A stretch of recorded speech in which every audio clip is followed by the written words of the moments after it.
It cuts to right before the game, and they're outside. No, not the game. The restaurant to meet the banks or something. And Bus is stressing out, and Frank's like, "I'm fucking cursed." Yeah, but nobody knows. I love that he's like buying into the bullshit. And he's like, "We're Disney." He's like, "I'll buy into this." You know what? You know what? You're right. We'll be fine. Yeah.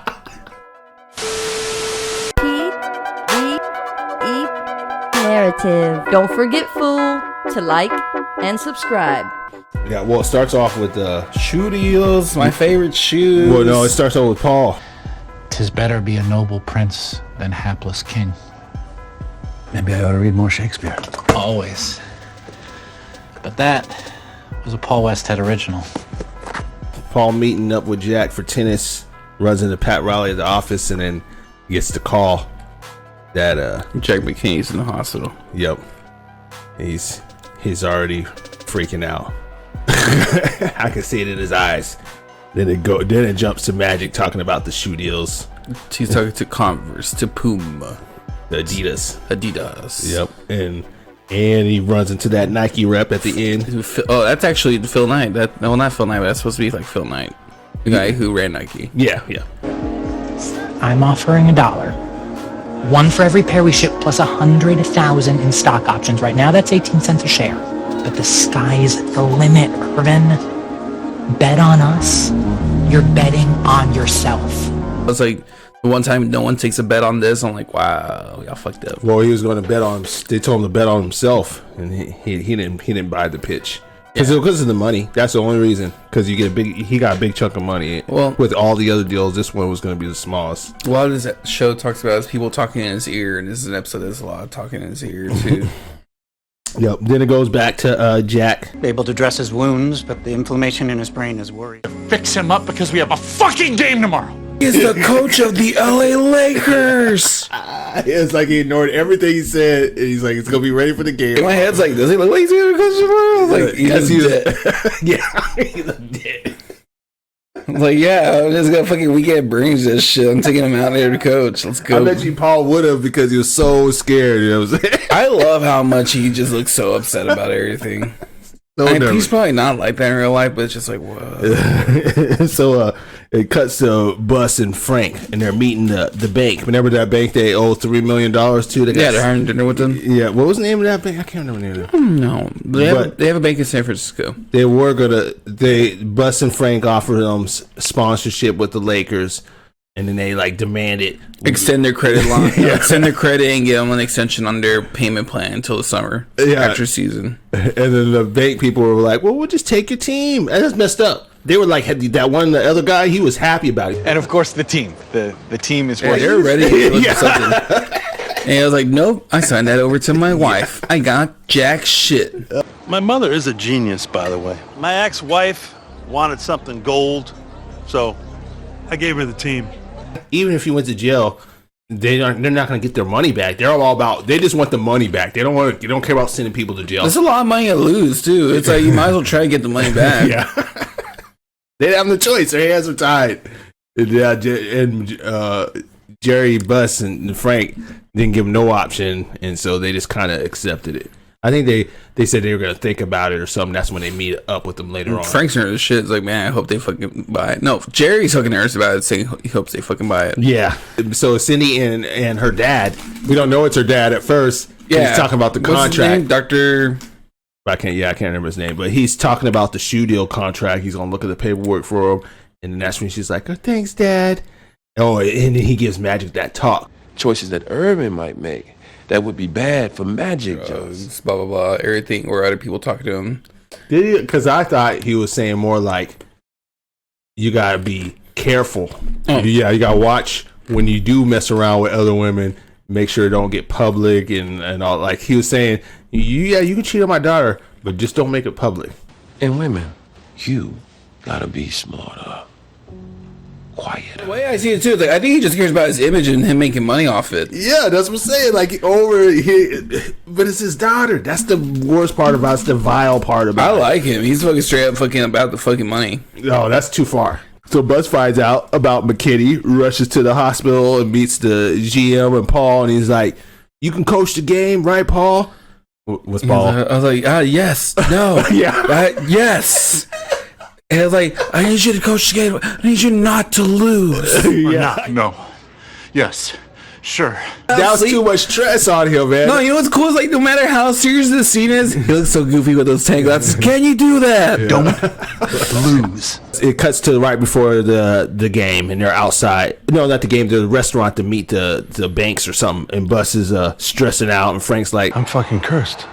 Yeah, but nobody knows. I love that he's like buying into the bullshit. And he's like, we're Disney. He's like, I'll buy into this. You know what? You know what? You're right. We'll be fine. yeah. He's probably fucked up. He's probably drunk at that some point. Yeah, I know, man. He's like, I'm having too good of a time to be worried. That party was wild too that they went to. Oh, there's drugs everywhere. You put that up your nose. Not this. You smoke it. No more sniffles. This will make you feel like you can fix the world. Have a little taste. And like no one took it, but Hayward was eyeballing that crap. I think he did take it. What if? Oh man, what if that's the one from later? Yeah, that's what I'm saying. Where'd you get that? Well, we always skip ahead. I don't know. Everyone likes to keep shit like fucking like stocked up in case they want to hide and it. he ran into Richard Pryor multiple times. Every time. Man, we got white bitches, 7-Up, and cocaine. I fucked up. They kind of messed up Richard Pryor. I love it. It's awesome. I was like. Well, anyways, they called Magic over there to the banker's table with the Bus, and Cindy comes over there too, and they're all like, Jerry Bus is like, we got Magic on the team and all this stuff, and Magic, of course, looking uncomfortable. And what does Magic do when he's uncomfortable? Smile. Like, you need to speak up, dude. It's even awkward because like he has Cindy there with him, sitting on his lap. We should start signing autographs, right? I'm telling the bankers will sign autographs right now. Mm-hmm. Well, it worked though because they make the deal with the bank. And Jerry Bus is happy as shit, and he's like, "Yep, told you, he got everything You make he it wanted." June. That's some bullshit. We got a deal. That dude's the luckiest motherfucker. Why? Because that dude wins every bet he can we're gonna make. win the championship. Like, it was a long shot, and he got it all for free. He had to pay nothing. He got sponsorship with the bank. He probably had a tab open on the bank there at that party as they spoke, and he had to be like, "Fuck, I'm gonna have to pay this tab if this doesn't go through." Well, the underplot line that's going underneath is all his mom's fucking up the bookkeeping too. Yes, that's right. She messes up with the checks. So we talked about how she messed up the check. She didn't. She was supposed to send the last episode the rights to the bank, the rights to the Lakers to his ex-wife. Mom, this is the transfer of ownership paperwork. Mm-hmm. That's part of the reason. That's part of the reason he was stressing, and then why Frank's like, no one knows. As long as no one checks in 30 days, we're fine. You know. He's such a slime ball. It's like an oblivious to. It's like if we're oblivious, everyone's oblivious. I'm like, man, I like your style. I like your fucking chill attitude. I wish I was that relaxed. That's right, man. Yeah, he's got to be on. That would be stressful because if that bank decided to just check or decided no, we're just gonna call you on your bluff, and they do go after him for his assets, and he still owned the Lakers, then they would have had the Lakers. Doesn't remember if did it happen? Mm-hmm.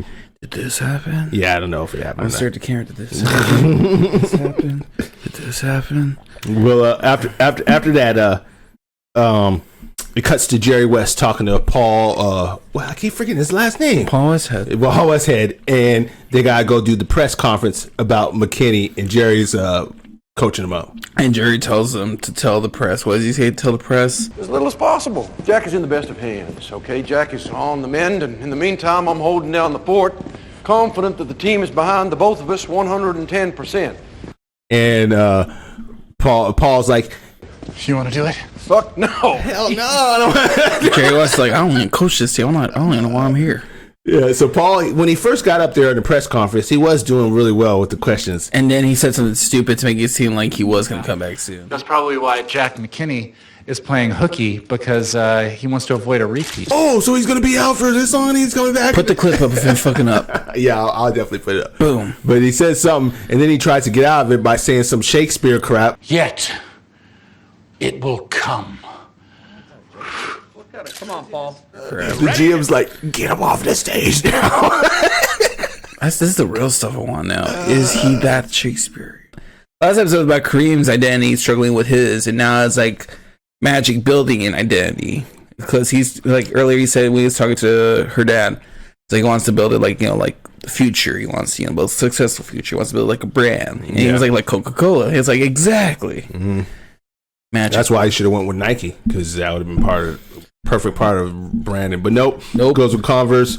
They don't go with they kind of the magic, laugh at him, but he signs the contract anyways, because I think, how much did he offer? 80,000 or 100,000? It was something like that. Everybody had a verbal contract with Bird, but they actually went through with him. Then it cuts real quick, showing that he actually lost $5.2 billion. I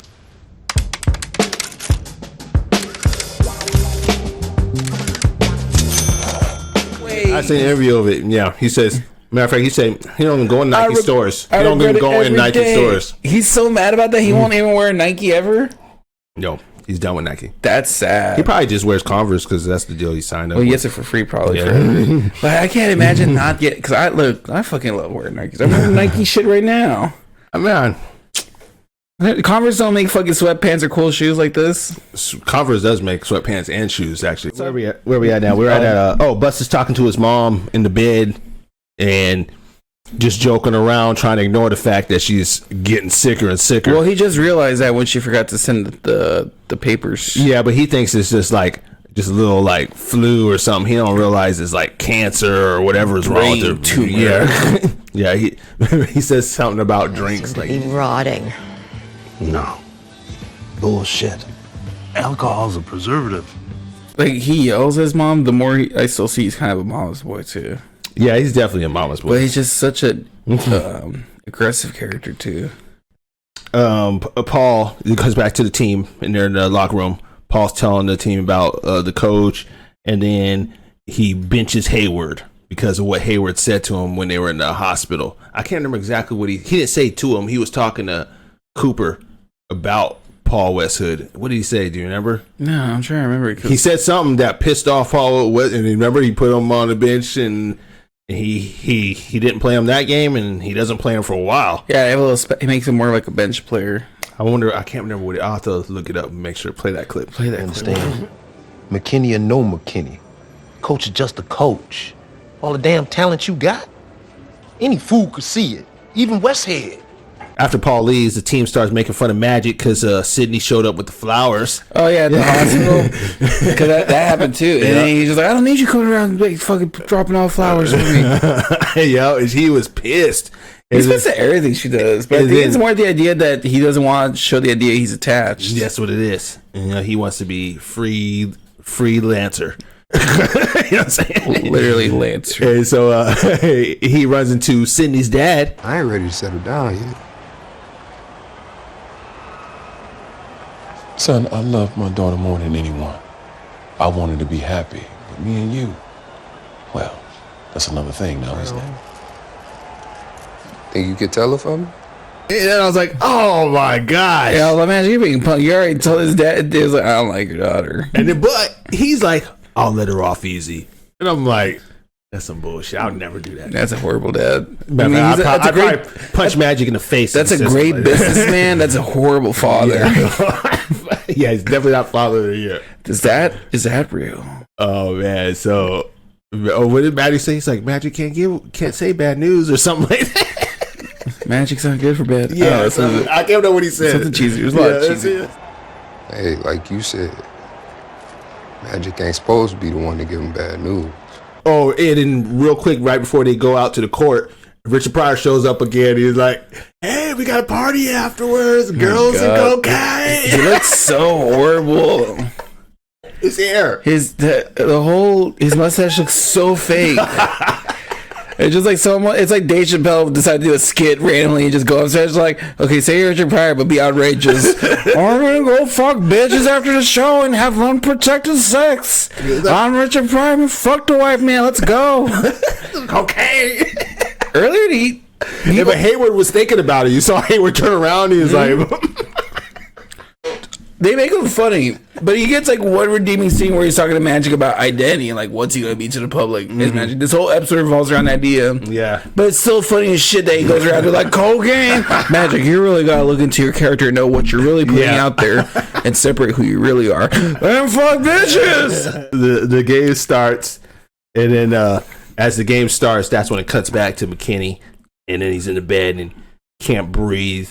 They call the people over, and then he wakes up because they start playing the game in the background. I feel like because when he was out, he kept on dreaming about defense to play against Denver, and then he's like, "Go big," and then he wakes up and he calls Paul, and Paul comes rushing there. He's like, "Go big."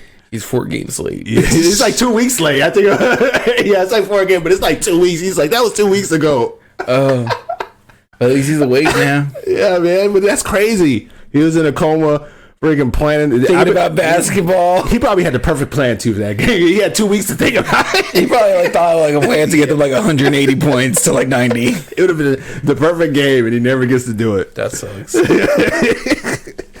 So, and then after that, lastly cuts to Sydney's dad, which I can never remember his name, but Sydney's dad is giving the tickets to Cookie. Young man has the world at his feet. He asked me to come here and give those to you. You make of that what you will. He's inviting you to the game, blah blah. I was like, what about your daughter? I was like, as far as I know, they're not together.